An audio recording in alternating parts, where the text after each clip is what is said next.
d'information. Je sais que c'est vraiment un détail et que techniquement, ça fait pas du tout partie de l'œuvre, mais On avait envie de se le faire expliquer. c'est une expérience et un parcours qui nous fait On vivre. voit un mélange dans des matériaux très, très nobles. Parce que j'ai vraiment vécu quelque chose. Vous écoutez À l'Est de vos empires.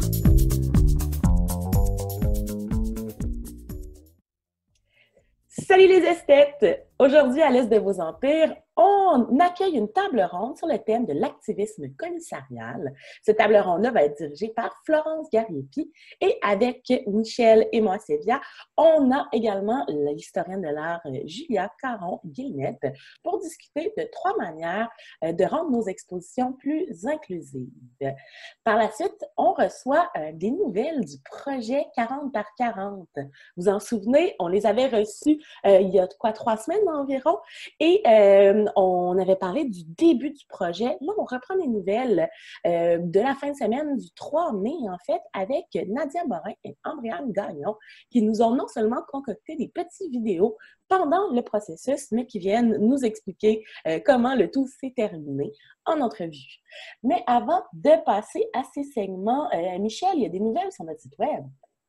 Oui, très bonne nouvelle. En fait, on a une exposition en cours sur le site web d'À l'Est de vos empires. Donc, si vous allez sur le site web alestdevosempires.com, on a un tout nouveau volet qui vient d'être ajouté au début du mois, le volet galerie. Donc, on compte prendre un nouveau mandat de diffusion à l'Est de vos empires, diffusion de projets web ou événementiels. On va voir ce que l'avenir nous réserve.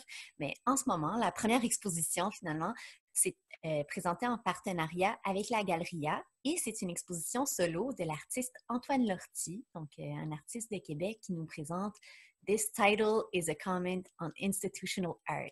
Donc, c'est vraiment une exposition qui a été conçue pour le web.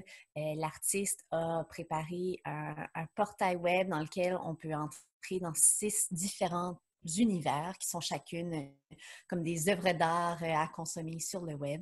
Donc, on vous invite vraiment à aller voir le tout. On avait aussi accueilli l'artiste en entrevue à l'émission au mois de mars. Donc, si vous voulez retourner écouter voir l'artiste, ça c'est si vous voulez retourner écouter l'artiste parler de sa pratique, vous pouvez retrouver ça dans nos vieux épisodes de podcast.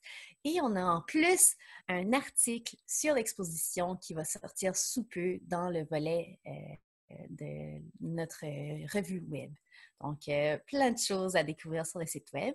On a aussi mis à jour notre agenda culturel de la semaine. Donc, je vous invite à aller voir ça.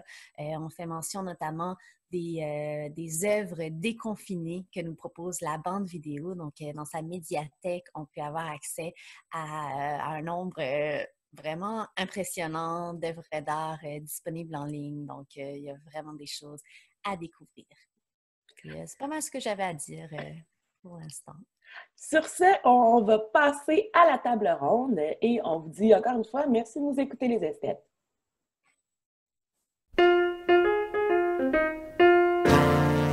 Il est si beau de vous entendre parler.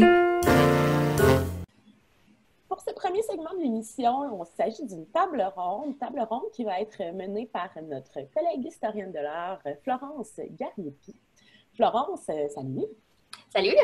Tu es présentement doctorant en histoire de l'art. Tu étudies une femme artiste du début du 20e siècle, Jeanne Rige Rousseau. Et en fait, tu t'intéresses, dans le cadre de ton doctorat, à la vision genrée de l'histoire de l'art qui est appliquée sur cet artiste-là et surtout sur la réception de ses œuvres dans un cadre genré. Donc, vous allez peut-être pouvoir voir où va notre table ronde. En fait, aujourd'hui, on explore le terme de l'activisme commissarial, comme présenté par un texte de Maura Riley. Évidemment, Florence va vous expliquer toute cette thèse, mais avant de tomber dans cette discussion-là, je crois qu'on a un petit avis à faire de départ. Comme vous avez pu le remarquer, moi-même Sévia, Michel Drapeau, Julia, juste en bas, et Florence sommes 4 femmes blanches. Et c'est important de mentionner que cette discussion-là va toucher beaucoup de styles et beaucoup de types d'oppressions différentes, dont plusieurs oppressions dont nous ne sommes pas victimes. Ceci dit, je trouve que c'est important de mentionner qu'on ne prétend pas parler au nom de différentes communautés et on ne prétend surtout pas défendre ou bien vivre des oppressions qui ne sont pas les nôtres. Et cette conversation-là a pour but plutôt de s'améliorer, d'apprendre ensemble et de trouver des outils pour participer activement à une démarginalisation de certains groupes. Donc, vous allez pouvoir voir, on parle de féminisme, on parle de racisme, on va parler d'identité queer également. Et je trouvais ça important de mentionner qu'on ne parle pas en leur nom. On va faire des gros efforts et j'ai trouvé une terminologie que j'aime beaucoup pour décrire notre présence ensemble. En fait, c'est un terme que j'emploie et que j'emprunte au Feminist Survival Project, qui est un excellent podcast si vous avez envie de l'écouter, qui décrivent notre position comme étant celle d'une white lady who tries, c'est-à-dire une femme blanche qui fait son gros possible. Donc, ensemble, on va faire notre gros possible pour comprendre ces oppressions-là et surtout pour voir comment est-ce qu'on peut, dans une pratique commissariale, réussir à faire avancer la cause de tous les gens qui vivent des oppressions. Donc, après avoir présenté ce petit disclaimer-là, Florence, est-ce que tu voudrais nous parler un peu du texte qu'on va étudier ensemble aujourd'hui? Et oui, tout à fait. En fait, le texte que j'ai partagé avec vous, en fait, c'est un extrait du premier chapitre d'un ouvrage de Maura Riley qui s'intitule Curatorial Activism Towards an Ethics of Curating. Donc, un commissariat engagé vers une éthique commissariale. C'est un livre, en fait, qui a été élu l'un des 10 meilleurs livres d'art de 2018 par le New York Times. Maura Riley, en fait, c'est une historienne de l'art qui a fait sa formation à New York et depuis, en fait, elle a enseigné beaucoup, mais elle a aussi mené des projets de commissariat assez importants. Elle est notamment fondatrice, en fait, du centre Elizabeth A. Sackler for Feminist Art au musée de Brooklyn. Et c'est une figure assez pionnière, en fait, de l'approche féministe en art. Elle a développé et lancé le premier programme aux États-Unis consacré entièrement à l'art féministe. Et elle a aussi co-commissarié avec Linda Nochlin, un nom que vous connaissez sans doute, hein, vraiment, elle aussi une figure dominante des études féministes en art, le projet de commissariat Global Feminism. En 2015, ce qui est assez intéressant, c'est que Maura Riley a été nommée l'une des 50 personnes les plus influentes du monde de l'art, ce qui est quand même encourageant. Et elle est à l'origine de 2 initiatives dédiées à combattre la discrimination contre les femmes dans le monde de l'art, le Feminist Art Project et le groupe Feminist Curators United. Donc, c'est quelqu'un qui est très proactif justement dans cet objectif-là de rendre le monde de l'art plus inclusif. Et là, évidemment, elle a concentré beaucoup son attention sur l'inclusion des femmes artistes, mais évidemment, pour faire du commissariat engagé, ça peut toucher à toutes sortes de sphères. Comme on a dit, il y a toutes sortes de discriminations qui existent au sein du domaine artistique. Donc, le texte que je vous ai partagé, justement, parle de ces initiatives-là qu'on peut entreprendre pour tenter de mettre fin justement à ces discriminations-là, d'encourager une histoire de l'art et un marché de l'art qui soit plus inclusif. Donc, c'est un petit peu l'essence de ce texte-là. Maura Riley débute en fait sur une démonstration des inégalités qu'on retrouve au sein des institutions, notamment dans la représentation des artistes femmes, mais aussi des artistes de différentes ethnies, en fait, toutes sortes de représentations justement qui souffrent de disproportions dans les institutions, qu'elles soient muséales ou dans les galeries aussi. Et donc ça, évidemment, ça a un impact concret sur le marché de l'art, ça a un impact concret sur la réception de ces artistes-là. Et ce qu'elle demande, en fait, aux gens, c'est de prendre conscience de ces inégalités-là et de tenter, peut-être par le commissariat engagé, d'adresser ces problèmes-là et de tenter, justement, de corriger, peut-être, ces problèmes-là qui découlent, évidemment, de longues traditions pour la plupart. Moi, j'aimerais peut-être savoir, pour commencer, qu'est-ce que vous avez pensé du texte en question? C'est un texte qui est assez dense, qui est assez riche. C'est un texte qui est très, très intéressant, très bien construit aussi. Elle ne va pas uniquement présenter un point de vue. Elle va toujours essayer d'avoir un regard qui est très global, qui est vaste, qui est large, qui va couvrir autant les points plus positifs d'une approche commissariale que ses points plus négatifs. Donc, c'est sûr que ça qui est vraiment très intéressant du texte. Moi, ce que je retiens de ces textes-là, en fait, c'est peut-être un vocabulaire plus spécifique pour parler de situations on voit souvent en tant que consommatrice d'art, en tant que visiteuse, visiteur dans les musées. On est souvent face à des situations et des fois, j'ai pas les mots pour l'expliquer. Puis, dans ce cas-ci, ça m'a semblé vraiment très clair.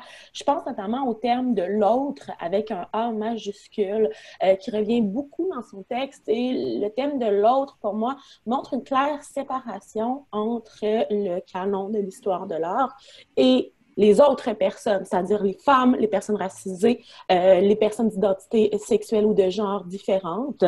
Donc, je trouvais ça important d'avoir ce vocabulaire-là pour montrer qu'il y a une scission entre ces deux types, et là, je mets tous les guillemets du monde, ces deux types d'artistes selon notre système. Ce que j'aimais aussi beaucoup de ce texte-là, et probablement qu'on va en reparler, c'est une mise en garde que Riley fait assez tôt dans le texte, où elle parle de ne pas se laisser séduire par une fausse égalité, parce qu'on est tellement pris dans un système qu'on connaît depuis longtemps, le système de l'histoire de l'art, qui est dominé par les hommes blancs masculinistes, qu'on a tendance à applaudir la moindre initiative et à se faire croire que c'est le seul modèle possible. Donc, ce petit avertissement-là de départ est super. Puis, il y a une autre petite mention que je voulais faire, c'est celle du token. C'est-à-dire, c'est un mot de vocabulaire qu'on entend beaucoup. Honnêtement, je ne connais pas sa définition française. Je vais essayer de le trouver. Mais c'est d'utiliser quelqu'un... Étiquette. Une étiquette? Bon, parfait. Donc, c'est d'utiliser quelqu'un, en fait, pour ça, soit parce qu'il est de genre féminin, soit parce qu'il est raciste, soit parce qu'il est genderqueer, et de l'inviter seulement pour parler de ces sujets-là, ou bien encore de présenter son art seulement sous ce regard-là. Donc, je trouve que la question du token, de cette étiquette-là qui va souvent être collée à des pratiques ou à des personnes, est importante et on en reparlera peut-être lorsqu'on développera les styles d'intervention possibles. Mais pour moi, c'était 3 choses qui étaient importantes à dénoter de ce texte-là. Oui, je suis bien d'accord. Puis je trouve que c'est quelque chose qu'on voit beaucoup. Toi, Michel, qu'est-ce que ça a évoqué pour toi, peut-être, la lecture de ce texte-là? Eh bien, je trouve que Julia et Célia, vous avez déjà très bien couvert l'essence du texte. Sans vouloir être entièrement pessimiste, ce que je trouve difficile à appréhender finalement, c'est le fait qu'on parle de canons, de problématiques systémiques qui sont intégrées à même la discipline de l'histoire de l'art, puis aussi dans le monde de l'art et toutes ses institutions. Mais ce qui est difficile à travailler ou à envisager, c'est comment régler ces problèmes-là sans avant tout régler ces problèmes-là de manière beaucoup plus globale, systémique, c'est sociétal et c'est difficile pour moi de réfléchir à des solutions qui peuvent être, mises en pratique dans le monde de l'art en tant que tel quand les problèmes continuent d'exister de manière systémique dans toutes les sphères sociales et de manière globale. Donc, voilà, c'est essentiel, c'est important comme réflexion, mais ce sont des solutions qui ne peuvent pas arriver tant et aussi longtemps qu'on n'aura pas une équité à grande échelle dans toutes les sphères de l'activité humaine. Bon. Je suis assez d'accord. Et d'ailleurs, je crois que c'est ce que j'ai apprécié, moi, c'est que les stratégies que Riley propose, elle les expose en toute honnêteté, en justement soulignant les failles. Et elle s'inspire notamment du texte assez fondateur, justement, de Linda Nochlin. Pourquoi n'y a-t-il pas eu de grandes artistes femmes? Elle s'appuie aussi sur les recherches de Griselda Pollock, qui est une autre historienne de l'art très engagée, justement, dans les recherches féministes. sur le fait que tant que justement ce canon-là, parlons-en de ce canon qui dicte un peu la discipline, donc de l'art occidental, basé autour de quelques figures d'hommes, généralement peintres ou sculpteurs, du moins praticiens des beaux-arts, comme catégorisés par l'Académie, et donc qui vont justement, eux, servir de jalon pour déterminer ce qui serait un art accompli, qui vont justement... Une histoire de l'art qui tourne autour de ces figures-là. Mais tant qu'on va encore employer ce canon-là, c'est difficile de ne pas placer tout ce qui ne s'y inscrit pas directement, autrement que dans la marge. C'est l'idée, comme Sylvia l'avait évoqué, de démarginaliser ce qui ne correspond pas, justement, les pratiques, les artistes eux-mêmes, justement, ce qui n'entre pas dans le grand cadre assez strict quand même, hein, que ce soit des boîtes de l'histoire de l'art, on aime bien ça hein, dans la discipline, les ismes de l'histoire de l'art ou les centres européens de production aussi. Donc, il y a beaucoup d'enjeux par rapport à la discipline qui sont évoqués par Riley et qui, comme tu dis, doivent être peut-être remis en question avant qu'on puisse proposer un nouveau discours qui lui soit réellement inclusif. Donc, en fait, c'est ça, Riley, en fait, elle va un peu cibler trois approches, trois stratégies. Donc, j'aimerais peut-être qu'on parle un petit peu plus, si vous voulez bien. Trois stratégies qui lui semblent justement être les plus récurrentes pour tenter une histoire de l'art plus inclusive. La première, qui est sans doute celle avec laquelle on est tous plus familiers, je crois, c'est l'idée d'un révisionnisme de l'histoire de l'art. Donc, c'est le terme qu'elle emploie, qui vise d'une certaine façon à réécrire le canon, justement, en incluant les figures qui furent marginalisées, en se posant des questions, par exemple, comme qui furent les artistes femmes, par exemple, importantes des avant-gardes européennes. Ce qui pourrait ressembler un petit peu à mes recherches. Évidemment, j'essaie de ne pas rester seulement dans ce cadre-là, mais de tenter justement de prendre le cadre et de réinsérer des individus à l'intérieur ou des pratiques à l'intérieur. Vous avez pensé quoi de cette approche-là révisionniste, comme on l'appelle? J'ai vraiment ressenti cette approche-là comme une étape. C'est une approche qui, oui, justement, peut offrir une connaissance d'artistes peu connus qui ont été marginalisés à cause de leur identité, qu'elle soit de genre, qu'elle soit ethnique ou qu'elle soit pardon, peu importe le type de marginalisation qu'on fait, mais d'un autre côté, c'est comme Riley le dit d'ailleurs, ça fait une poursuite de ce canon-là qu'on va critiquer bien souvent en essayant d'intégrer un peu, d'insérer ces artistes femmes, ces artistes noirs ou peu importe la marginalisation dont ils souffrent, en essayant de les intégrer, on ne fait que poursuivre ça, on fait que confirmer que c'est peut-être le seul schéma possible. C'est pour ça que je considère vraiment que c'est une étape parce que justement, ça va permettre d'élargir la vision qu'on a des artistes, des pratiques, etc. Mais qu'on ne peut pas s'arrêter là simplement. Il faut continuer, il faut faire autre chose par la suite pour vraiment évoluer vers ce que Michel parlait justement pour qu'on ait cette vision-là plus globale d'une équité. Moi, je pense que c'est important de venir à l'origine du mot du révisionnisme, c'est-à-dire l'idée de revoir.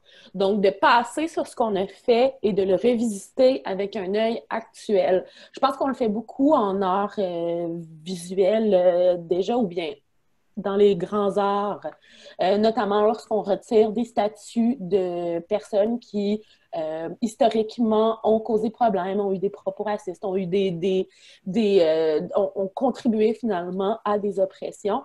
Puis je pense que c'est important de faire cette révision-là de notre histoire. Ceci dit, effectivement, ajouter John Mitchell comme étant une expressionniste abstraite plusieurs années après, c'est fort intéressant de se repencher sur sa pratique, mais est-ce qu'on le fait bien? Est-ce que, par exemple, la mettant en parallèle avec son conjoint, c'est une bonne manière de la réintégrer? Est-ce que le fait d'utiliser, en fait, cette femme-là pour réaffirmer le isme, réaffirmer un mouvement qui a été mené par des hommes, est-ce que ça aide véritablement la cause? Je sais pas, tu sais. Ouais, ben, c'est Ouais, j'ai intéressant. bien aimé comment l'auteur amène cette idée-là qu'en fait, en essayant de d'insérer ou de faire entrer des artistes qui ont été exclus des catégories déjà très restrictives et discriminatoires des canons traditionnels de l'histoire de l'art, ben ça fait juste valider et perpétuer ces canons-là qui devraient être il faudrait brasser les cartes entièrement, en fait. Mais il ne faut pas nier non plus que une étape qui est importante, qui est indispensable, qui est essentielle et qui, encore une fois, nous permet peut-être d'atteindre un palier nécessaire pour ensuite pouvoir continuer d'amener ailleurs vers un idéal qui serait plus inclusif. J'ai l'impression que ce type d'approche-là s'adresse particulièrement à des gens qui ont connu l'ancien système, qui ont été éduqués, en fait, comme c'est notre cas à nous, dans les anciens canons. Alors, dans le cadre de notre éducation personnelle, dans le cadre de l'éducation d'énormément de gens également de notre génération et antérieure, on est pris avec ces canons-là et pour pouvoir les dénoncer, il faut d'abord les revoir.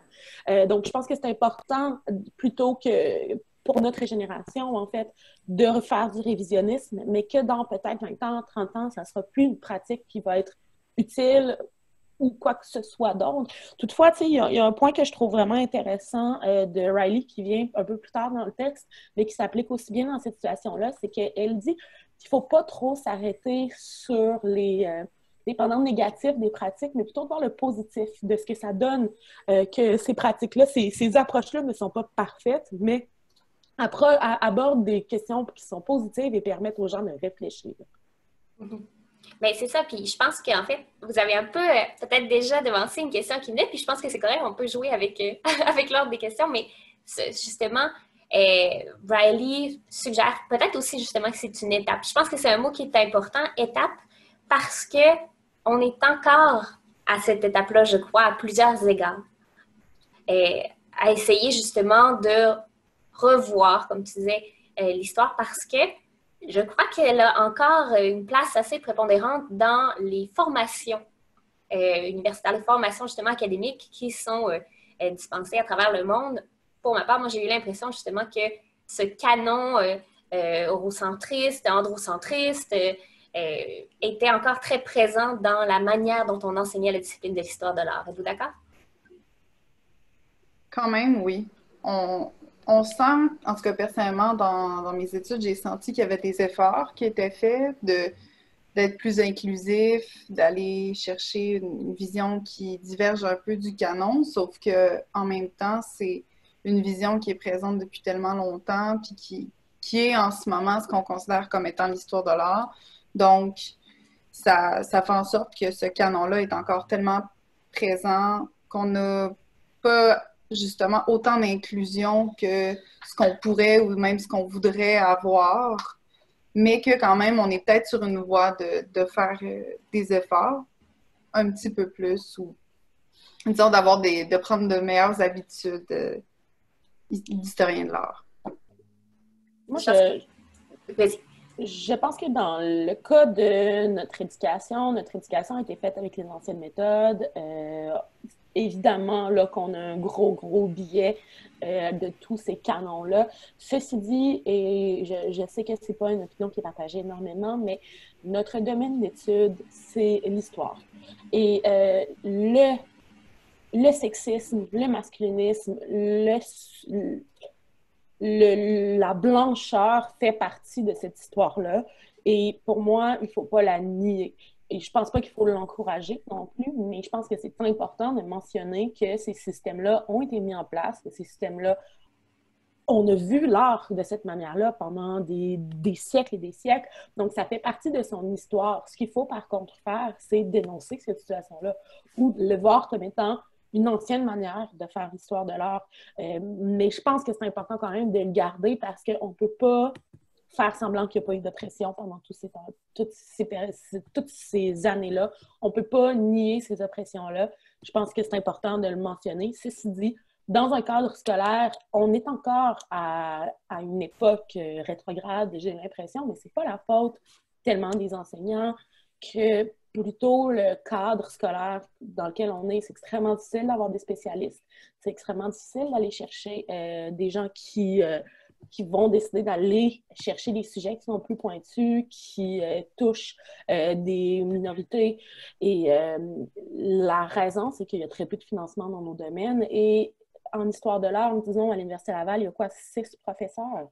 On ne peut pas leur demander de sortir de leur champ de compétences pour combler un besoin spécifique. Ils le font déjà du mieux qu'ils peuvent. Ceci dit, il faut plus de spécialistes, il faut plus de gens qui sont impliqués dans le domaine pour pouvoir ouvrir nos champs personnels, j'ai l'impression. Offrir une plus grande variété de cours pour aller justement vers ce que Riley appelle les area studies, qu'on puisse vraiment se spécialiser puis se concentrer sur certains domaines, puis que les étudiants peuvent avoir la possibilité de faire ça, parce que veut pas, en ayant des cours très généraux qu'ils n'ont pas le choix d'offrir, bien, c'est difficile d'aller justement aborder toutes ces problématiques-là, d'aborder toutes ces facettes-là de l'histoire de l'art, puis des différents artistes, puis de la façon dont la vision qu'on a d'eux a évolué. En fait, tu as déjà justement évoqué la deuxième stratégie que Riley souligne, en fait, qui est celle des area studies, justement, que je traduirai de façon assez libéralement pour peut-être l'étude par champ, je vais dire ça comme ça, qui, tandis que le révisionnisme va tenter d'intégrer les figures dans justement le canon officiel, va produire de nouveaux canons, d'une certaine façon. Donc, elle donne des exemples, par exemple, comme étudier l'art des femmes, étudier la production d'artistes afro-américains, s'intéresser justement à des sphères particulières justement de la production artistique pour proposer des nouveaux canons. Et ça, c'est justement un petit peu comme tu l'as évoqué, ce qu'on retrouverait dans des cours à option, un petit peu les cours qui vont être proposés par des spécialistes. Je pense que ça manque, puis que Sylvia touche un peu au nerf de la guerre quand elle mentionne que notre discipline est sous-financée et que l'offre en fait en souffre et conséquemment justement un peu la variété de voix qui peuvent être entendues, qui peuvent être représentées justement dans le corpus qui est proposé. Les area studies, Riley le soulignait, ont parfois subi la critique de ghettoiser justement les différentes pratiques artistiques. Vous, est-ce que vous avez un point de vue par rapport à ça? Oui, beaucoup. Je n'aime pas, c'est une opinion très tranchée que je vais émettre, mais je n'aime pas la plupart des expositions qui sont faites par champ de recherche. Parce que plutôt que de se concentrer sur les pratiques, les artistes en tant que tels et leur discours, on va simplement s'intéresser à leur background identitaire. Lorsque ça fait partie de la pratique, j'ai pas de problème avec ça. Disons, si on fait une exposition qui contient que des femmes, mais qui sont des expositions de femmes qui pratiquent un art extrêmement féministe et ont des propos féministes dans leur pratique, je n'ai pas de problème avec ce type de regroupement-là. Ceci dit, regrouper 12 artistes queer simplement parce qu'ils sont queer et qui ne discutent pas de ce sujet-là, je trouve ça ghettoisant, effectivement. Par contre, je viens d'un background où c'est quand même... Je suis au courant de ces problèmes-là, je suis au courant des enjeux alors que beaucoup de gens ne le sont pas. Et pour cette raison-là, et Riley le nomme dans le titre, dans le texte également, ça donne une grande visibilité à des groupes marginalisés. Ça permet aux gens d'avoir une première rencontre, une première vue de ces marginalisations-là et de réaliser que ça peut devenir un problème. Donc, je tiens vraiment à mentionner le double jeu pour ma part. D'un point de vue strictement professionnel, je n'aime pas l'aspect très séparatiste de la chose. Il y a les arts et il y a l'art contemporain et il y a les artistes autochtones contemporains, par exemple. Oui. C'est des séparations qui me dérangent. Ceci dit, je pense que c'est important et Riley le nomme, la question de la visibilité est extrêmement importante et c'est ça que ça apporte, l'étude par champ. Moi, je considère, pour rebondir sur ce que tu as dit, Sylvia, je considère que oui, effectivement, c'est réducteur que de, par exemple, présenter la pratique d'un artiste qui, dans sa vie personnelle, est queer, mais que dans son travail artistique, ça ne reflète pas du tout des propos queer à proprement parler. Mais que si on le voit simplement comme une contrainte que c'est imposé un commissaire, tu sais, dans le même sens où, je sais pas, disons que j'ai un espace d'exposition X, en tant que commissaire, je me dis, bon, vu cet espace-là, je peux faire entrer 8 artistes. Ben, le fait d'avoir 8 artistes, c'est une contrainte en soi que je me suis imposée pour réfléchir à mon exposition. Donc, du coup, je pourrais m'imposer, entre guillemets, de présenter que des artistes femmes, sans pour autant que le propos commissarial parle du fait que c'est des femmes qui font partie de l'exposition. Le thème ou le propos exploré peut être complètement autre, mais ça peut être simplement j'arrête pas de dire contrainte, mais je devrais pas le nommer comme ça. Une caractéristique que j'ai choisi d'adopter dans le développement de la liste d'artistes, tout simplement.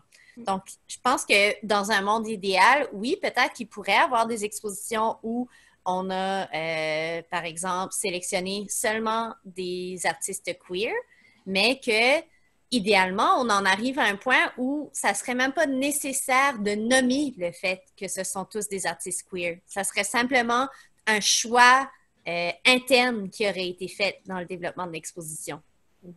Que ça devienne moins peut-être la ligne directive qui va justement indiquer, mais plutôt une occasion d'offrir de la visibilité à un groupe, justement, qu'on considère souffrir de différentes discriminations. Donc, justement, que ça, comme tu dis, c'est ça, je pense que vous touchez quand même quelque chose d'intéressant parce que ça peut être relativement polarisant, quand même, des area studies, mais justement, comme tu dis, il y a des tonnes de contraintes dans la pratique commissariale et que, justement, que ça devienne moins contraignant, mais plutôt une belle occasion d'offrir la visibilité qui est, encore une fois, je pense, le nœud ici, là, le problème de la visibilité pour ces groupes-là qui sont souvent sous-représentés. Oui, absolument. Comme si on parle de... Oh, pardon. Non, vas-y. Mais si on parle rapidement là, de la question des femmes, par exemple, si je pense à la Biennale Manif d'art de 2019, Manif d'art 9, dans le volet Jeunes commissaires, il y a plusieurs projets qui exposaient seulement des artistes femmes, puis c'était pas nommé. C'était pas nécessaire de même nommer le fait que c'était seulement des artistes femmes qui avaient été sélectionnés pour un certain nombre de projets. C'était juste une volonté de la commissaire de faire ces choix-là, sans pour autant que ça fasse partie intégrante du discours sur l'exposition. Ça peut être un choix qui est juste naturel et qu'on n'a pas besoin de nommer. Ouais. En même temps, ces expositions-là qui sont centrées sur justement ces caractéristiques-là permettent cette visibilité-là dont on parlait. Puis ça permet de créer une sorte de balancier aussi avec justement toutes les inégalités qui sont présentes dans les collections de plus grands musées, par exemple. Je pense à Sakahan, qui est une exposition qui est faite au Musée des Beaux-Arts du Canada et qui regroupe des artistes autochtones internationaux. Donc, l'objectif, c'est de les présenter. L'objectif, en fait, comme tu disais, Michel, c'est de choisir comme caractéristique que ces artistes-là seront tous et toutes autochtones, au sens qu'ils s'identifient comme tels. C'est un point qui est très intéressant, puis qu'on lit beaucoup dans des écrits par rapport à, justement, un commissariat avec des artistes autochtones. C'est l'auto-identification qui est le plus important, étant donné que, disons, identifier quelqu'un comme autochtone, c'est une question qui est compliquée ces temps-ci. Mais bref, tout ça pour dire qu'ils ont choisi ces artistes-là et ont décidé de les présenter comme des artistes contemporains, justement. Comme tu disais, c'est de voir, oui, on va dire qu'ils sont autochtones parce qu'on croit que c'est quand même important de le mentionner étant donné que ça fait souvent partie de leur pratique, mais on va les présenter comme faisant partie de ce champ-là vaste de l'art contemporain. On les présente à égalité. Parce que souvent, quand on va présenter justement un groupe d'artistes qui est marginalisé, ben on va dire, ah, ils ont, je sais pas, je prends l'exemple d'artistes autochtones puisque c'est ce que j'étudie beaucoup, mais on va dire, ils vont utiliser des techniques traditionnelles de leur peuple, mais ils vont aussi utiliser des techniques de l'art contemporain, comme si les deux ne pouvaient pas être joints, comme si pour être un artiste contemporain, il fallait aller chercher des techniques, il fallait aller chercher une façon de réfléchir l'art qui est occidentale, alors qu'au final, ça se fait ensemble, puis ça crée quelque chose qui fait partie de l'art contemporain. C'est juste que la personne a une identité qui est différente. Il y a un point aussi que je trouve intéressant pour l'étude par champ, comme on a décidé de nommer, qu'on n'a pas discuté, c'est l'essentialisme par stratégie. Et j'ai vraiment aimé ce point-là. Peut-être que Florence, tu voudrais l'expliquer même? Oui, en fait, l'essentialisme par stratégie, c'est l'idée un petit peu qu'on vient d'évoquer, en fait, globalement.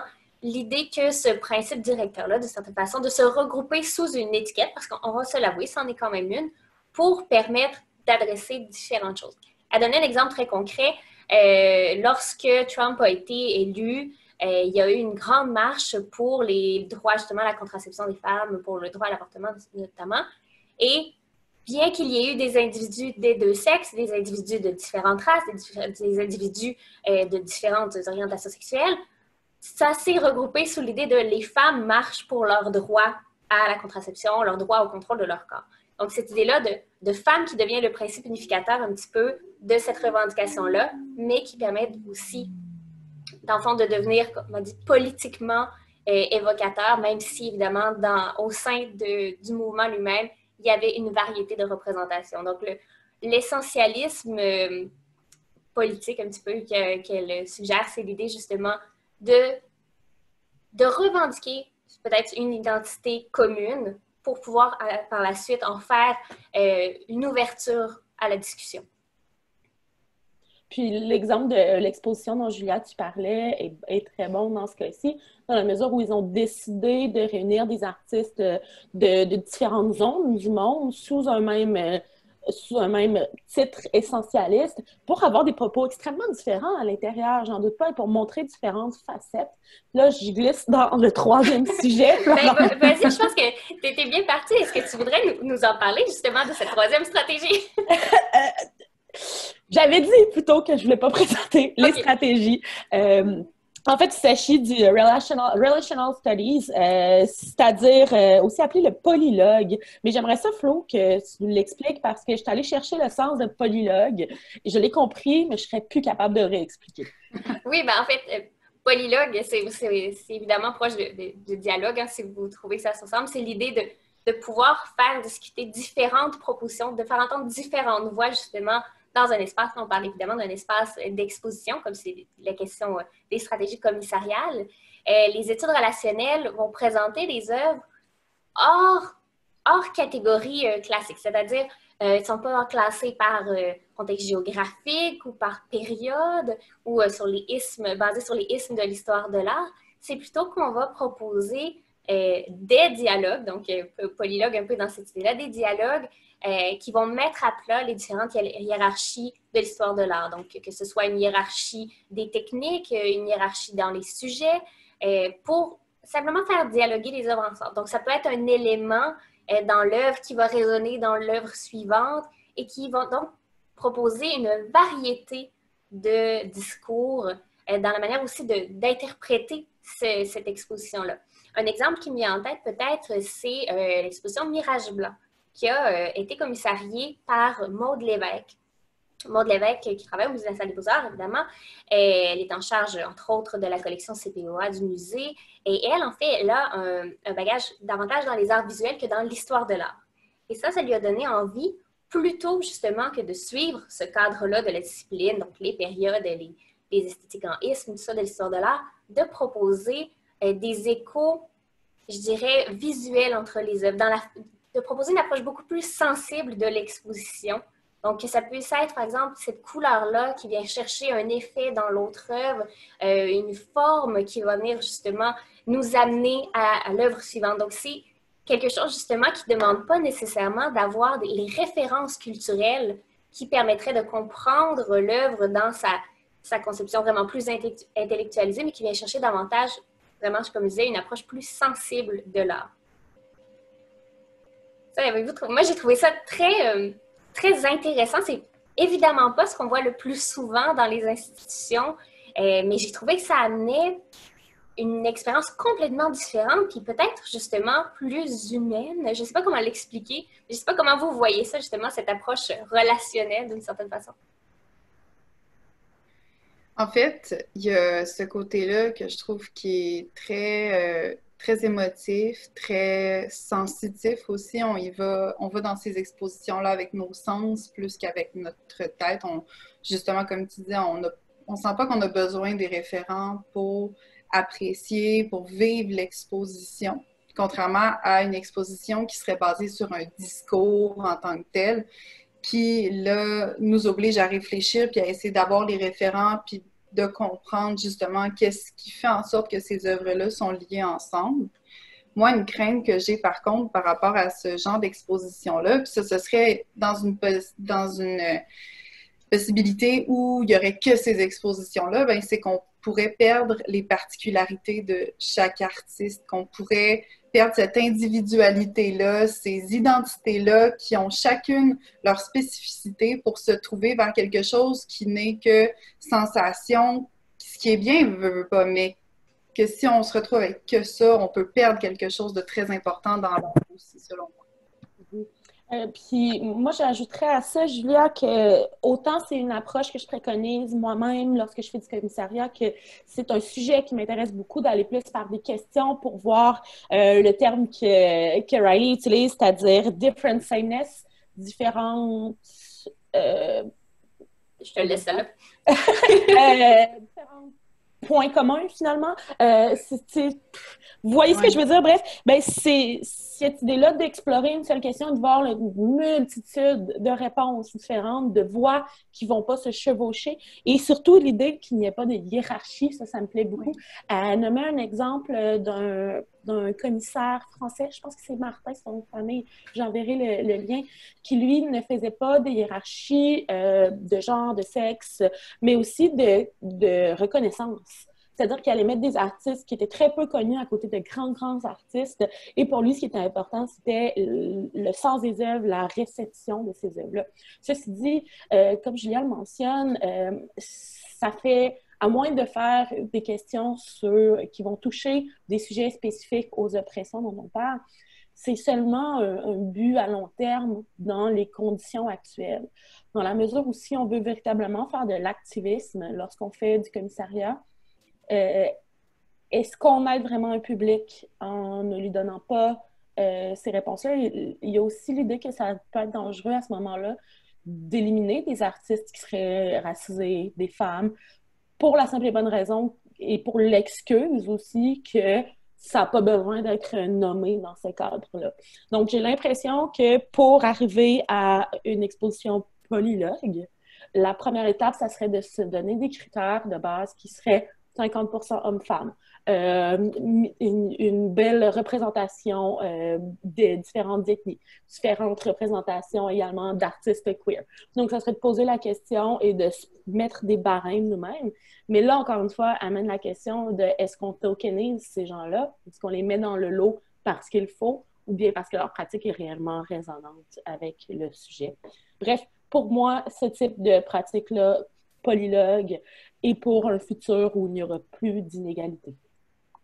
Je trouve que vous avez bien effleuré le fait que effectivement, ce sont des stratégies qui sont les meilleures pour sortir de la ghettoisation, sortir de l'exclusion systémique ou encore une fois de catégories qui seraient trop réductrices. Mais je suis d'accord avec Sévia pour dire qu'il s'agit d'approches qui sont peut-être encore empreintes d'un peu trop d'élitisme en termes de connaissances théoriques des arts ou d'enjeux socioculturels, alors que les institutions ont encore des mandats de médiation culturelle, d'accès à des grands publics. Donc, c'est sûr qu'il y a ça à prendre en compte. Mais je trouve que c'est tellement important, puis de rendre compte du fait que la discrimination patriarcale et colonialiste a même comment dire, a même envahi notre conception du temps historique qu'on voit de manière linéaire, qu'on voit aussi de manière positiviste, comme une espèce d'idée complètement fausse que les choses évoluent ou s'améliorent avec le temps. Puis, c'est important aussi de revisiter ces questions-là, d'approcher l'objet d'art pour ce qu'il est, en termes de cultural studies, plutôt que d'essayer systématiquement de catégoriser les choses. Mais c'est dans notre nature humaine que de vouloir mettre de l'ordre dans le monde pour mieux l'appréhender. Ouais, c'est ça, c'est confortable. Donc, c'est sûr que c'est confrontant toujours d'essayer d'ouvrir un peu ou de décloisonner notre conception des choses qu'on a essayé pendant des siècles, des millénaires même, à catégoriser dans cette logique-là. Oui, c'est évidemment des catégories qui se sont cristallisées au fil de longues périodes. Bien, écoutez, sincèrement, avec ça, moi, ça clôt un petit peu les points que je voulais qu'on couvre ensemble. C'était super intéressant d'en parler avec vous. Puis je pense que ça génère beaucoup de réflexions. Je crois qu'on aurait pu en discuter encore longtemps. Je me permets quand même de saluer peut-être une initiative du Baltimore Museum qui a décidé pour la prochaine année de faire l'acquisition d'œuvres d'artistes femmes. Je pense qu'avec tout ce qu'on vient de parler au niveau de visibilité puis de la représentation des artistes féminines dans les institutions, je crois que c'est assez audacieux, mais que je crois que c'est très intéressant comme geste. Donc, j'espère qu'il y aura beaucoup d'autres initiatives pour tenter de faire de notre belle discipline quelque chose de plus inclusif. Oui, parce que... Absolument. Merci Florence de le mentionner parce qu'en fait, nous, cette semaine, on va tenter de vous trouver des différentes initiatives, mais aussi des choses que vous pouvez faire à la maison pour améliorer votre connaissance. On va les partager sur les réseaux sociaux. Donc, peut-être des petits devoirs en termes de lecture, de réalisation. Évidemment, vous n'êtes pas obligé de les faire, mais qui ne veut pas être plus éduqué? Donc, on va vous partager plein de belles initiatives au courant de la semaine. Donc, on tient à remercier évidemment Florence Gariepi d'être avec nous aujourd'hui. Julia Guillemette-Caron également. Caron Guillemette? Caron Guillemette, n'est-ce pas? Pardon. Caron Guillemette avec nous et Michel et moi que vous allez revoir un peu plus tard dans l'émission. Merci tout le monde. Merci à vous pour l'invitation. Merci beaucoup. Merci.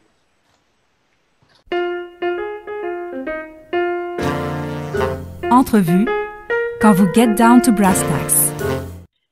Nous sommes très contentes de nos invités de ce soir, d'aujourd'hui en fait, parce que nous recevons Nadia Morin et Andréane Gagnon, deux participantes de la résidence 40 par 40. Donc, nous avions reçu il y a 3 semaines les instigateurs et instigatrices du projet de cette résidence 40 par 40. Donc, c'était Marie-Josée Lépine qui est avec nous, avec Juliette Bernatchez et Éric Leblanc. Donc, qui ont réfléchi pour la quarantaine, pour le temps de confinement, en fait, une résidence à relais, c'est-à-dire qu'il y a 40 duos d'artistes, des artistes de toutes disciplines confondues, que ce soit les arts visuels, la danse, la littérature, le théâtre, etc., la photographie, tous médiums confondus. Et donc, c'était 40 duos qui ont été invités à faire des résidences ensemble, à jumeler le temps de 40 heures chacun. Et les duos se sont succédés les uns les autres. C'est une résidence collective qui a commencé le 4 avril dernier et qui, par période de 40 heures successives, va se poursuivre jusqu'au 10 juin. Donc là, on est à la moitié de la résidence environ.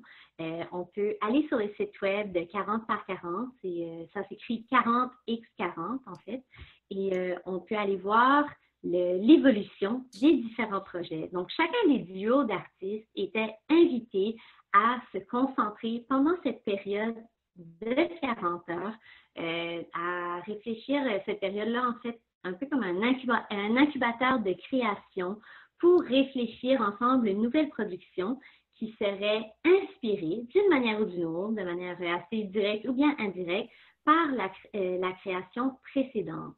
Donc, c'est un peu, comme on dit, une résidence à relais où chacun des duos d'artistes a été invité à se passer la POC successivement pour mener à cette création collective et évolutive qu'on peut suivre en ligne sur le site web de 40 par 40.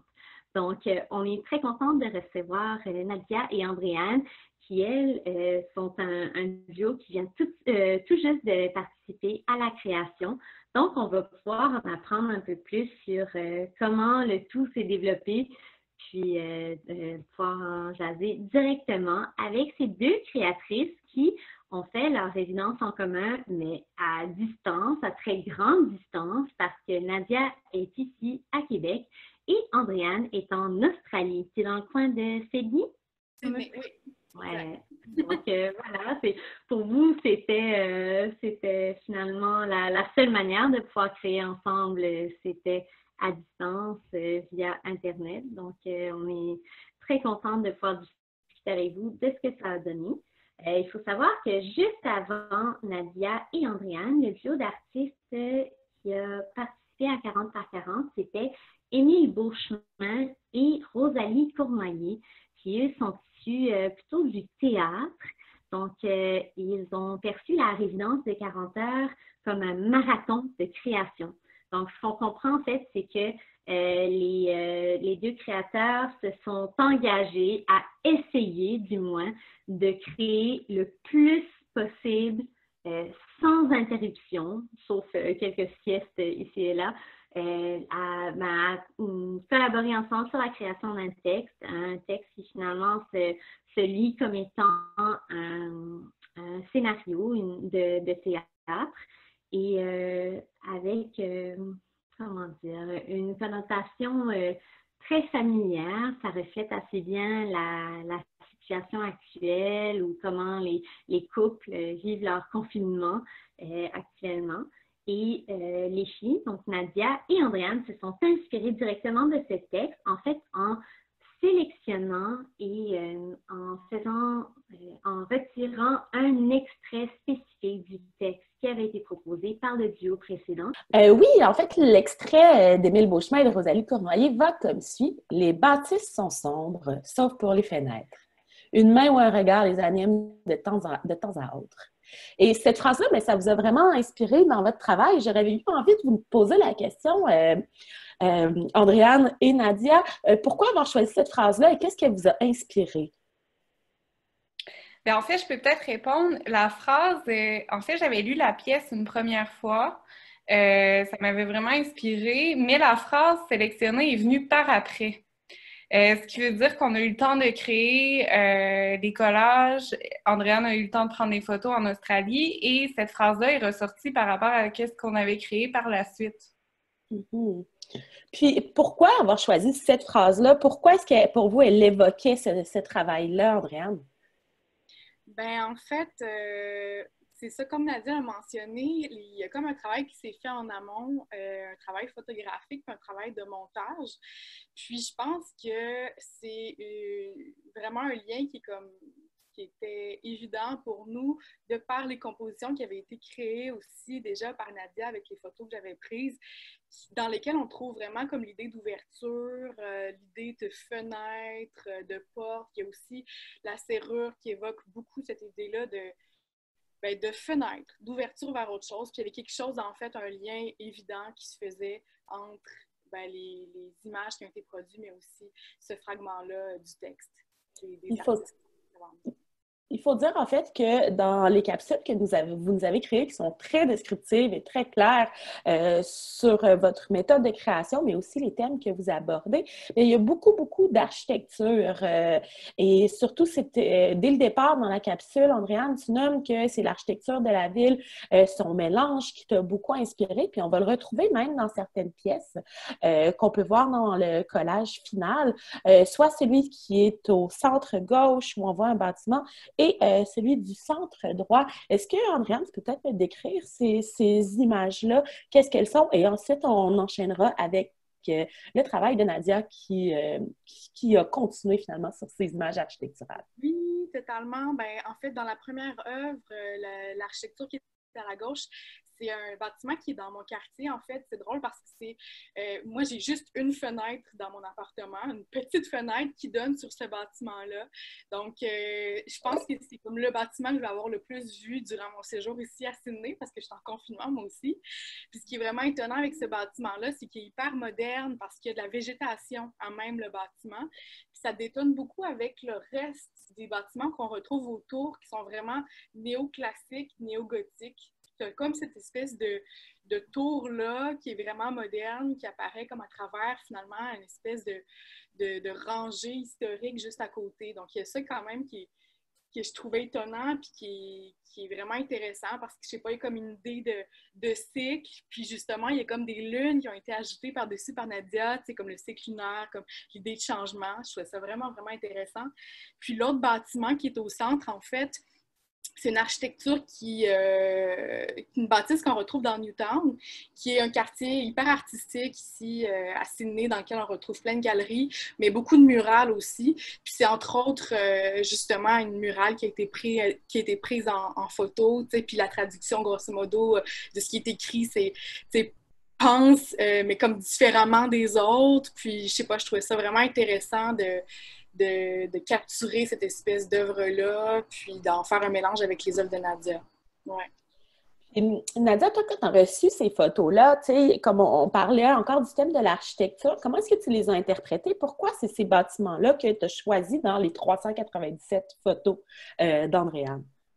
Mais c'est drôle parce que le dernier bâtiment dont Andréane parlait, c'est vraiment la murale qui m'a accrochée en premier. C'est cette première photo-là qui a retenu mon attention parce qu'au final, ça parle de créativité. Donc, la créativité en confinement, ça m'intéressait d'exploiter cette photo-là pour la retrouver au centre complètement de l'image créée.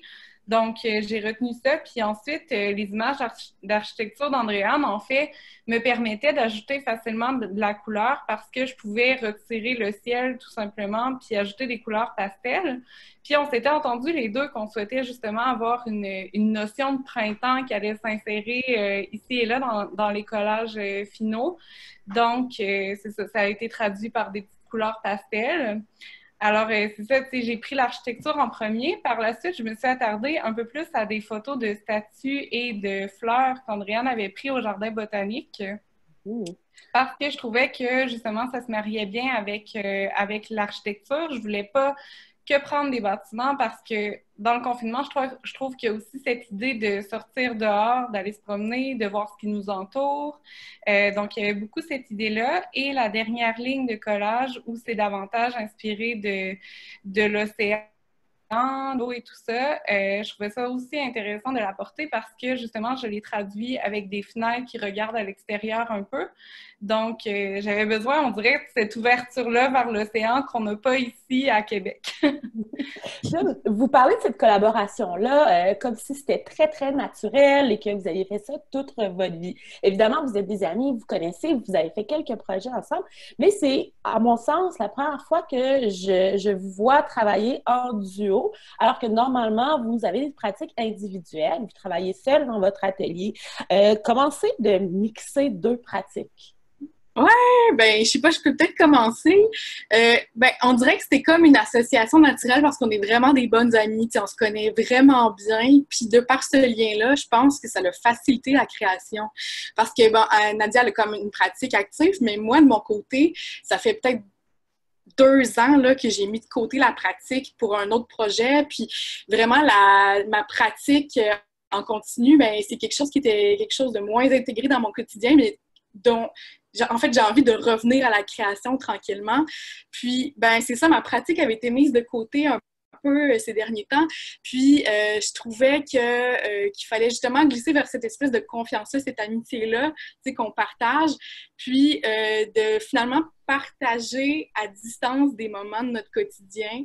Puis aussi, de faire confiance à l'autre en comment cette œuvre-là, cette création-là va se transformer. Fait que ça a été comme notre collaboration parce que pendant que moi, je pouvais créer, Nadia dormait, puis pendant qu'elle dormait, en tout cas, bref, c'était pas évident. Fait qu'il y avait comme beaucoup cette notion-là de confiance, mais dans mon cas, qui passe aussi par l'amitié, parce qu'on se connaît bien, parce qu'on a des visions aussi communes.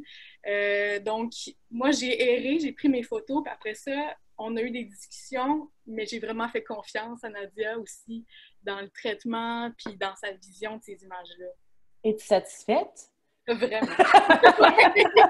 Vraiment, moi, ça m'a vraiment, vraiment donné le goût de recréer, mais comme vraiment en tant que, tu sais, je suis une artiste, là, puis il faut vraiment que je revienne à la création, là. C'est ça que ça m'a dit, là. Ouais.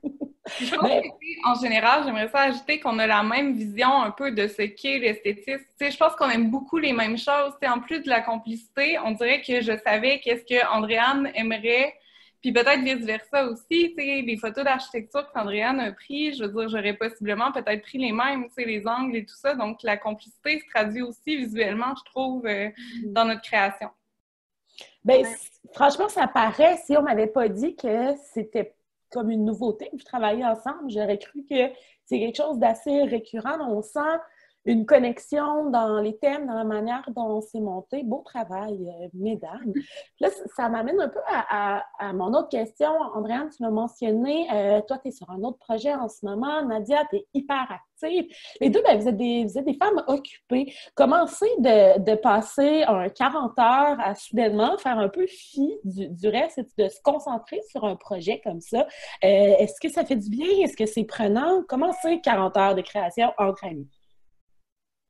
Ben moi, personnellement, ça m'a fait vraiment du bien, puis ça m'a fait oublier tout le reste. Puis ça m'a rappelé que c'est ça la création, finalement. Quand tu te lances dans un projet, t'as beau être stressé par mille et un autres trucs, ben c'est vraiment ça qui gobe toute ton attention, puis ça fait franchement du bien. Donc pour moi, de participer à cette résidence-là, puis d'avoir justement créé pendant une période, dans le fond, d'une espèce de 2 jours continus, ben moi, ça m'a vraiment fait du bien, puis je sais pas, j'ai comme été comme absorbée par cette création-là, si bien que j'ai l'impression que ça a pris comme 2 heures. C'était 2 jours, mais dans ma tête, c'était comme, j'ai fait 2 heures de création. Ouais, il y avait quelque chose de vraiment magique là-dedans pour moi. C'est vrai, moi aussi, j'aimais ça m'attitrer complètement à ça. T'es comme dans une espèce de bulle, puis le premier soir, j'ai créé jusqu'à minuit environ. Tu sais, j'avais passé une grosse journée quand même à ne faire que ça. C'est drôle, je m'endormais avec cette idée de collage-là qui me restait en tête. Puis je me disais, pour le terminer, je pourrais utiliser telle photo ou telle photo. Mais tu sais, c'est le fun, c'est apaisant de créer de cette façon-là, puis de se dire, ben pour 40 heures, c'est vraiment ça que je fais. Fait qu'il y avait quelque chose de relaxant, d'un peu contemplatif, de vraiment le fun, ouais.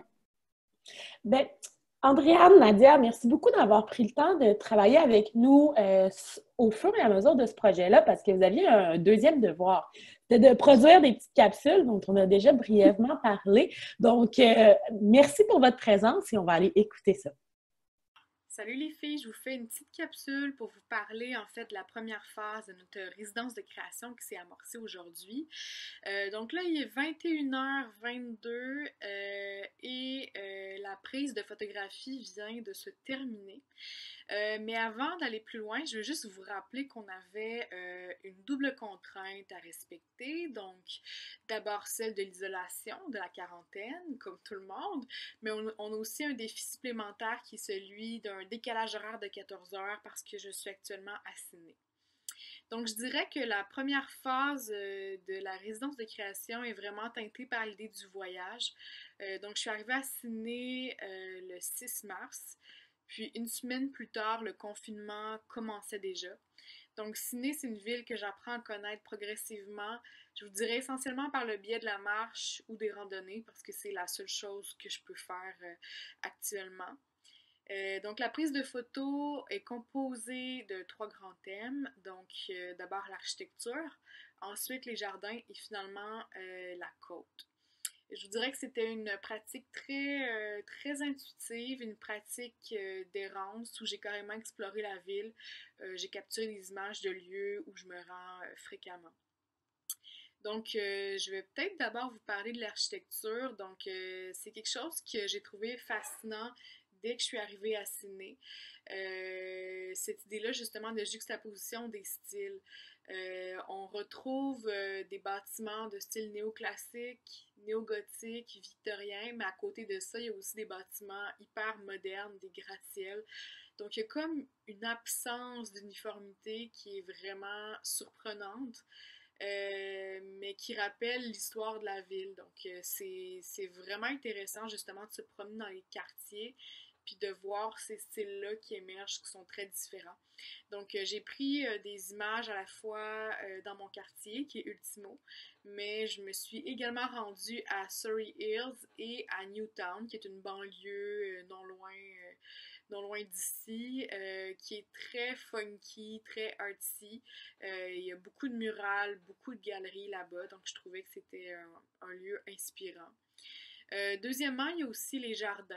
Donc, c'est quelque chose qui est omniprésent dans la ville. L'idée, justement, d'urbanisme, de création d'îlots verts fait vraiment partie de la culture australienne. Les gens se retrouvent dans des parcs pour s'entraîner, pour manger, pour socialiser. Donc, je me suis rendue à la fois au jardin botanique, mais également au Centennial Park, qui est le plus gros parc à Sydney, qui est hyper beau. Il y a comme plein d'animaux sauvages, là, c'est vraiment, vraiment chouette. Puis, finalement, je me suis laissée inspirer par l'idée de la côte. Donc, l'Australie, c'est comme une grande île en soi, donc nécessairement, l'océan n'est jamais bien loin. Puis, vraiment, cette idée-là de l'océan, de la côte, ben, ça vient marquer toute la culture australienne, donc je trouvais que c'était comme un peu difficile de passer à côté de ça. Donc je me suis rendue à Bondi, à Bronte et à Coogee. Donc ça a été vraiment une grosse journée. J'ai pris beaucoup d'images qui, je l'espère, va nous inspirer pour la suite de cette résidence de création. Allô, donc on est dimanche après-midi, je m'apprête à commencer la résidence 40 par 40, donc la résidence de création. Cette nuit, j'ai reçu les photos d'Andréane qui est en Australie, comme elle l'a mentionné précédemment. Donc, de nombreuses photos, 397 au total, avec lesquelles je vais devoir faire une sélection parce que j'ai décidé, en fait, on a décidé, moi et Andréane, de faire des collages. Donc, c'est ma pratique artistique, puis je trouvais ça intéressant, vu qu'Andréane est en Australie, de partir de ses photos qui risquent d'être différentes des environs ici et du beau printemps qu'on a. Donc, je vais partir de ces photos, je vais créer des collages et je vais m'inspirer évidemment de la pièce de théâtre qu'Émile Beauchemin et Rosalie Cournoyer ont écrit. Donc, c'était leur projet de résidence, alors je vais m'en inspirer.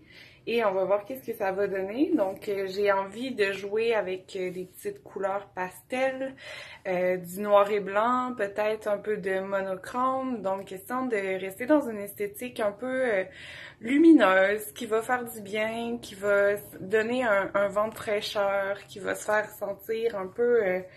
qui va faire sentir en fait le printemps plus que qu'est-ce qu'on vit présentement. Donc, je pense qu'avec le confinement, on a besoin de beauté, de liberté, de fraîcheur et tout. Puis Andréane, donc elle avait expliqué qu'elle a pris des photos d'architecture, de côte et d'océan. Donc j'ai vraiment hâte de voir tout ça. Puis de créer des collages. Et par ailleurs, j'ai ajouté un peu une contrainte que je souhaite faire, c'est d'utiliser les photos et de les rendre en format carré. En fait, je vais essayer de faire 9 collages en format carré pour que ça puisse être ensuite géométrique et que ça forme un autre carré. Donc, c'est ça. Je me lance et je vous donne les nouvelles un peu plus tard. Allô les filles, je fais une deuxième capsule en cette deuxième journée de la résidence de création pour vous parler des collages qui ont été créés par Nadia aujourd'hui. Donc il est 21h pour moi. Puis ce que j'ai fait, c'est que j'ai relevé une série de mots-clés, d'éléments que j'ai trouvés vraiment, vraiment chouettes dans les collages qui ont été faits. Donc peut-être la première chose, c'est vraiment l'idée de rêverie. L'univers onirique là, qui est vraiment présent dans chacune des compositions. Je trouve que c'est vraiment chouette de construire justement des histoires à partir de symboles qui sont vraiment forts, comme celui par exemple du miroir, l'impermanence des choses, donc le temps qui passe, la fleur qui fane, aussi l'idée de la transformation par le cycle lunaire, mais aussi le papillon qui ont été ajoutés justement en composition. Puis finalement aussi l'idée de jardin secret, donc il y a un côté très mystérieux dans chacune des compositions. Et ce que j'aime, c'est que ça rappelle justement l'idée un peu de la dérive. Autant pour moi, quand j'ai erré dans les rues à la recherche d'éléments, que la dérive de chacune des personnes qui vont pouvoir regarder ces œuvres-là, puis créer aussi des histoires à cause de ces fragments-là, qui sont très personnels finalement à chacun. Donc, selon notre expérience, on n'aura pas nécessairement la même interprétation de l'œuvre. Puis je trouve que cette idée-là de liberté dans la façon de saisir chacune de ces compositions-là, c'est vraiment intéressant. Aussi, l'idée du miroir, de la serrure, de la fenêtre, c'est toutes des ouvertures, en quelque sorte, des visions, des passages vers un monde un peu mystérieux. Donc, ça, il y a cette idée-là de dialogue à même chacune des œuvres que je trouve intéressante. En plus du dialogue entre Nadia et moi, donc entre nos univers, mes photos, la composition que Nadia fait. Donc ça, je trouve ça vraiment chouette. Il y a aussi l'imagerie qui rappelle celle des encyclopédies anciennes. Je pense entre autres au papillon, l'espèce d'effet de dessin qui a été ajouté. Le miroir aussi, donc les objets antiques qui rappellent des histoires, mais des histoires qui sont inconnues, donc difficiles à déchiffrer. Donc ça, c'est vraiment intéressant. Il y a les couleurs de façon générale, donc les teintes pastel, qui, moi, me rappellent beaucoup les photographies que j'ai prises, donc les bâtiments, l'architecture générale de la ville ici, souvent des couleurs pastel, des roses, des verts, des jaunes, des bleus. Donc, c'est chouette de retrouver ces teintes-là dans les compositions. Même si certaines images n'ont pas nécessairement été retenues, mais on retrouve des couleurs, des éléments dans ces compositions-là, parce que c'est peut-être important de mentionner qu'il y avait comme 397 images en tout, donc Nadia devait faire une sélection aussi des éléments qu'elle voulait. Mais j'ai quand même l'impression de retrouver d'autres images de par ces éléments-là de couleurs. Puis il y a aussi quelque chose que j'aimais beaucoup, c'est la diagonale, donc dans les compositions du bas. Il y a comme une diagonale qui me rappelle comme le tracé entre le Canada et l'Australie, donc je sais pas si c'est moi qui imagine ça, mais je trouve ça vraiment le fun, cette idée-là de tracé, de deux continents, l'idée de travailler en relais. Donc ça, c'est bien, je trouve. Puis, bien sûr, il y a les formes géométriques circulaires dans chacune des œuvres qui permettent en fait de voyager d'une image à l'autre dans la grille, dans la composition générale. Donc, je vous dirais que c'est tous des éléments que j'ai trouvés hyper inspirants dans les compositions qui ont été faites. Allô, donc on est lundi après-midi. Hier, j'ai travaillé pour la résidence jusqu'à minuit environ. J'ai réussi à faire 8 collages sur 9, ce qui est vraiment bon, en fait, ce qui était au-delà de mes attentes. J'ai envoyé le tout à Andréane pour avoir un peu ses impressions, puis en fait, rendu à minuit, je vous avouerai que j'avais plus la tête du tout à mettre des mots sur ce que j'avais créé, donc j'avais besoin d'un regard extérieur pour poursuivre la résidence. Andréane a su trouver des mots pour mes collages, donc on a parlé d'impermanence, d'errance, un peu de dérive au travers du confinement. On a parlé aussi de jardin secret au travers de l'iconographie que j'ai choisie, parce qu'il y a des images, en fait, des petites images que j'ai ajoutées, une clé, une fenêtre, un miroir, les phases de la lune qui rapportent aussi beaucoup, c'est ça, à l'iconographie personnelle, à une forme d'intimité, de surréalisme, et on en revient, c'est ça, toujours au jardin secret, parce que au travers des images d'Andréane, il y avait aussi des photos du jardin botanique, des fleurs, des feuilles qui m'ont beaucoup inspirée, parce que au travers de mes collages, moi j'aime beaucoup mettre des éléments de nature, donc ça donne un amalgame assez intéressant. Donc je suis en train de terminer les 9 collages pour former la grille espérée. Je vais C'était tout pour cette semaine, les esthètes. On vous invite encore à aller sur le site web alesdevosempires.com pour voir les autres activités qui s'offrent à vous sur notre plateforme. Mais on a très hâte de se retrouver la semaine prochaine, encore une fois, pour un épisode où on va tenir une autre table ronde, discussion, séminaire autour d'un texte. La spécialiste qu'on a invitée la semaine prochaine, c'est l'historienne de l'art Frédérique Renaud, donc une de nos correspondantes montréalaises, qui nous a proposé de lire le texte « La chambre claire » de Roland Barthes, donc un texte emblématique de la théorie ontologique sur le médium photographique. Donc, j'ai très hâte de discuter de tout ça. Puis, on vous réserve également une entrevue avec un ou une artiste encore à dévoiler. Donc, voilà, on se dit à la semaine prochaine. Merci! Bye les artistes! Bye! Cette balado-diffusion est réalisée grâce au soutien de la mesure d'aide Première Ovation de la Ville de Québec et du gouvernement du Québec. Mais pour vous dire, oui, que le soleil se couche, oui, chaque jour de nos vies, à l'est de vos empires. Let's have bizarre celebrations. Let's forget